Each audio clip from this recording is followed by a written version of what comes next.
What up, what up? This is Finance, Fitness, and Folk, a channel we discuss finance, a little bit of fitness, talk about some folk. So on today's episode, I'm going to discuss the reasons why you should not create a YouTube channel. So admin notes, thanks again to all subscribe to the channel. I endeavor to keep pushing the video out. Give you leverage, the better it sells. So let's get into it. So why should you not create a YouTube channel? The reasons why you shouldn't create a YouTube channel. So this is the last of the 3-part series that I made.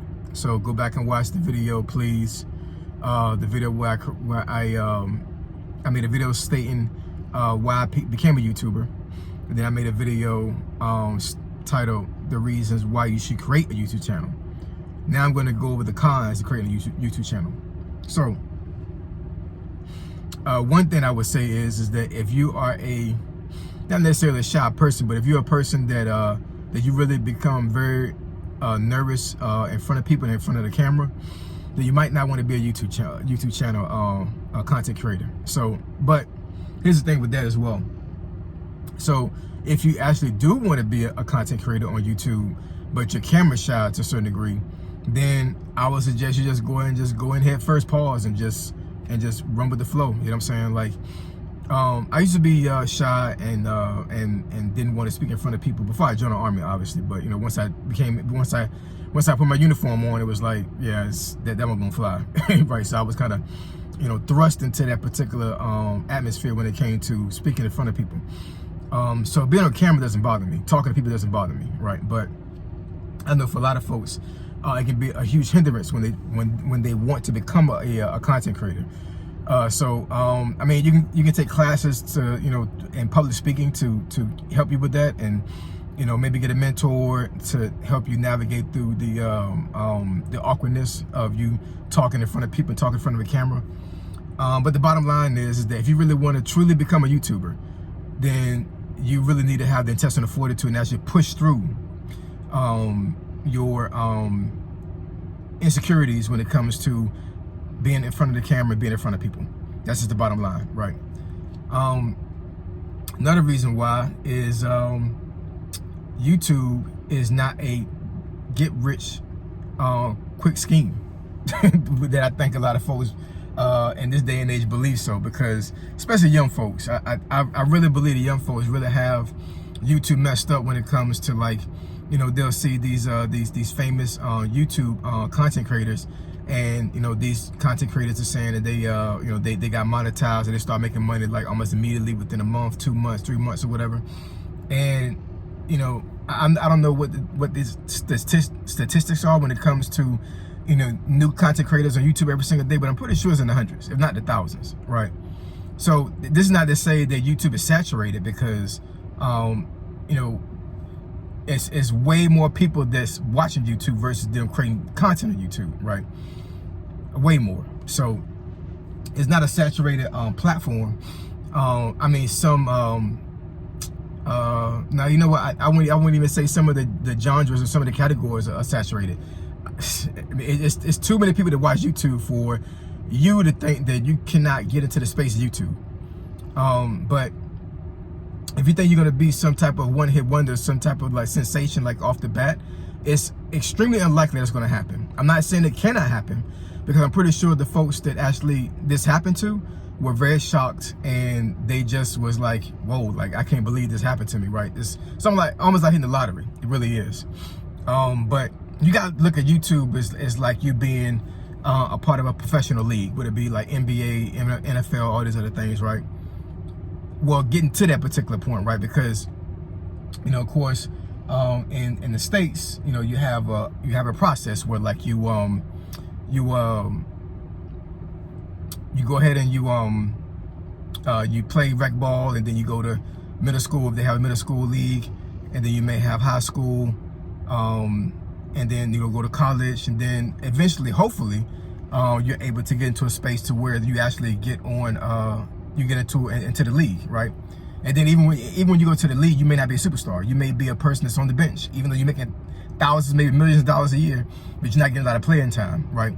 So I think that's how YouTube is to a certain degree. Like, you know, you really have to start from the ground up, and then build yourself up. And you know, it's just not one of those things that that really gets you to the point where you're gonna make money very quickly. Now I know for myself, it took me about 2 years, and I'm not gonna say it was I'm not gonna say it was easy, because it wasn't easy. Was it hard work for me? No, because I like being on camera. I like talking to people. So being on YouTube as a content creator wasn't hard for me.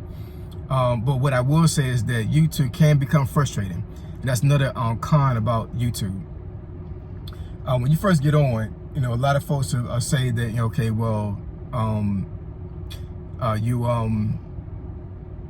you should get followers very quickly, and YouTube doesn't work like that, right? Like it took a long time for me to get followers. So if you think you're gonna get followers immediately after you get on YouTube, I mean, the algorithm is not gonna be kind to you.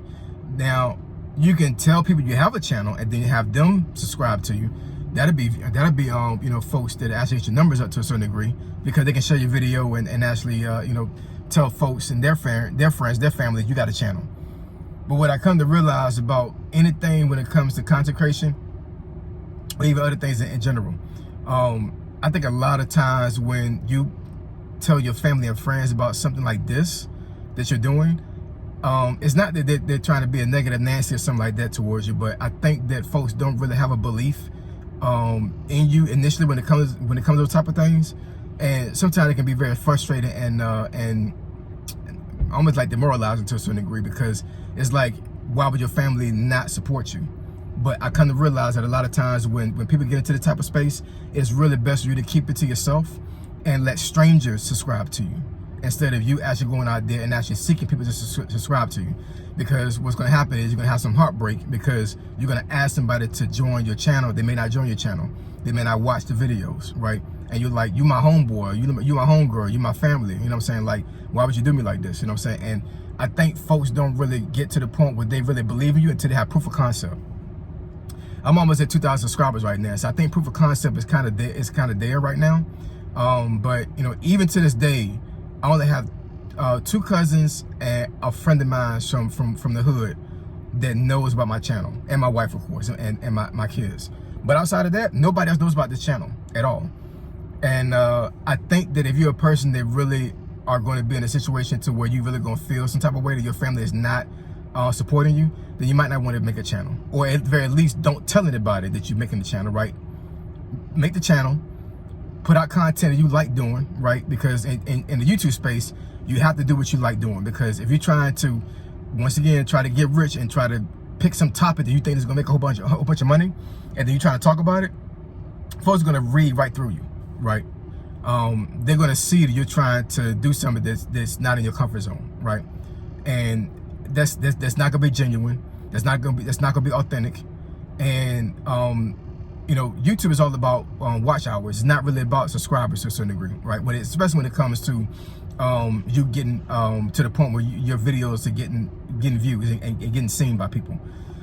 So that's another thing. I'm not saying for you not to focus on subscribers, but I'm saying, like, the watch hours is what push your content out there. So where you can see, like, you know, initially within the first hour you might got 10 views, then an hour later you may got 2 more views or whatever. You know what I'm saying? Because the algorithm looks at watch hours. The more people watch your videos, the more it's going to go out there into the atmosphere, and then folks going to start having it put on their YouTube feed. Because I'm pretty sure a lot of folks that seen my channel, they found out about it by me being on their YouTube feed, on their front page, because my algorithm is actually getting kind of like it's getting out there now, right? So my videos are being seen, they're being watched, they're being shared.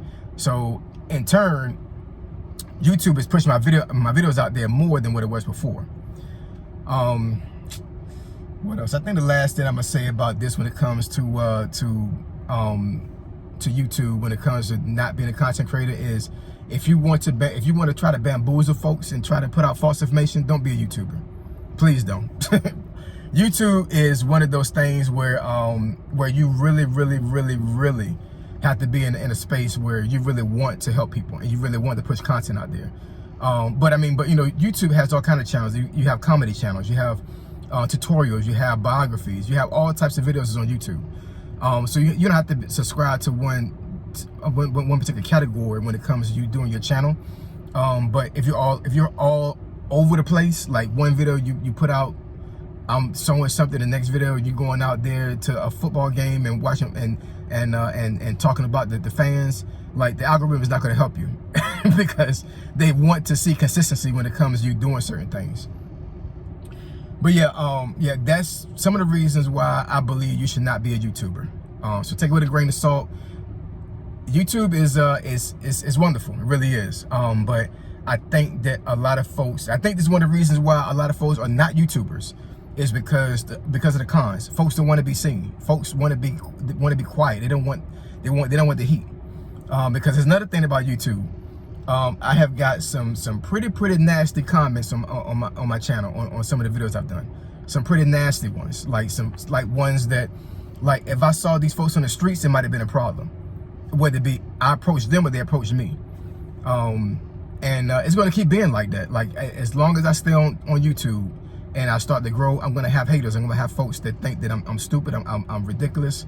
I should leave, right? But I ain't going nowhere, y'all. I'm here. You know what I'm saying? And I definitely can push you in video. I'll give you leverage to better yourselves. Find it, fitness, and folk. Triple F, I'm gone.